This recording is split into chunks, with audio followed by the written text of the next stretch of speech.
Hello, this is Sherry. Welcome to my channel. And if you find this information useful, please like, share, and subscribe. So when I had married this man that had love bombed me, I was looking forward to a wonderful life with him. I had been married before for almost 43 years to the love of my life before he passed away. The last 8 years of my late husband's life, he was very ill. And so I was his caregiver, and we were homebound most of the time, although the hospitals and the clinics were a regular part of our routine. And I would do it all over again. He was the best man of my life, and I was just very grateful to have him. After a few years, I met this other man, and during our dating process, he was love bombing me from one day to the next. I mean, it was just a constant array of attention. And I thought he cared about me because he just demonstrated such a good attitude. He was a gentleman. He was kind and gracious. He brought me gifts, flowers. He was just the sweetest guy. And I thought to myself, how lucky can I be to have love strike again? And he kept asking me to marry him, and I was resisting. And after a while, I began to break down. I thought to myself, well, I am starting to fall in love with this man. And that was my downfall. The man that I fell in love with, he never existed. He was a complete fraud. And I kind of wondered what was going on the day we got married, because that's when the abuse began and the love bombing stopped. He didn't want to even have intimacy on our honeymoon night. All he wanted to do was drink beer, watch TV, and get on his phone. Unbeknownst to me, he was cheating. And I found out later that's another thing he was doing. But during the course of our marriage, which only lasted 7 months, I was traumatized. I kept trying to do all that I could to make the relationship better. I just tried harder and harder to be the good wife. Well, it didn't matter.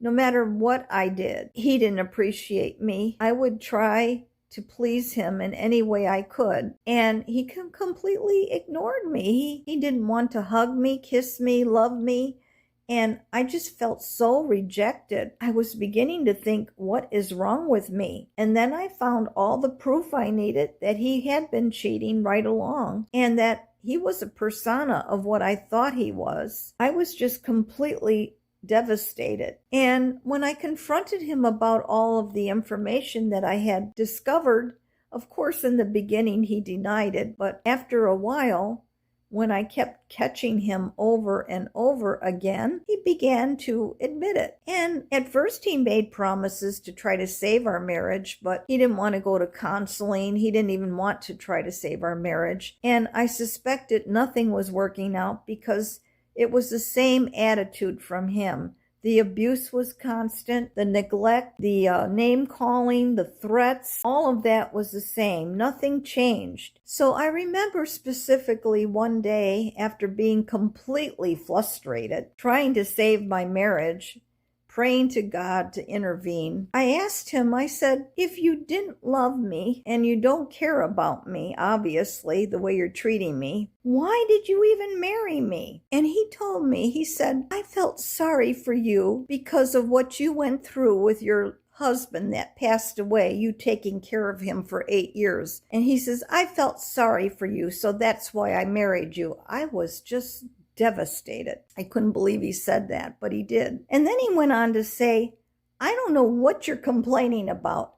You ought to be grateful that you have a roof over your head and food on the table. And then he became very entitled towards me by saying that I ought to be grateful for this, for what he's doing to me, and that one day I would thank him for it. So obviously, he was completely discarding me. He'd already planned on getting rid of me, and I was in the devaluation phase. It was traumatizing, but he was threatening to throw me out of the house. He was also threatening to do bodily harm to me, and he wasn't very kind to me whatsoever. I just don't understand how people can do that to somebody.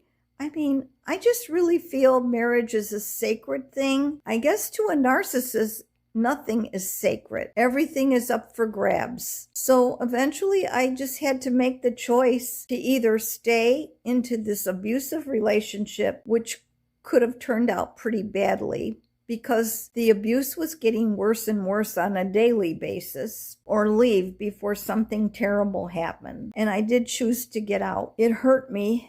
And at the end, I was still holding on to hope. And that's only because I really genuinely don't believe in divorce. I believe in trying to save a marriage. But he didn't want it. He just told me he never loved me at the end, just to be able to hurt me worse. And it was because I was trying to save our marriage by letting him know that legally I was still his wife. After I moved out, I told him I would be there for him if something happened. I would still take care of him. God forbid he got sick.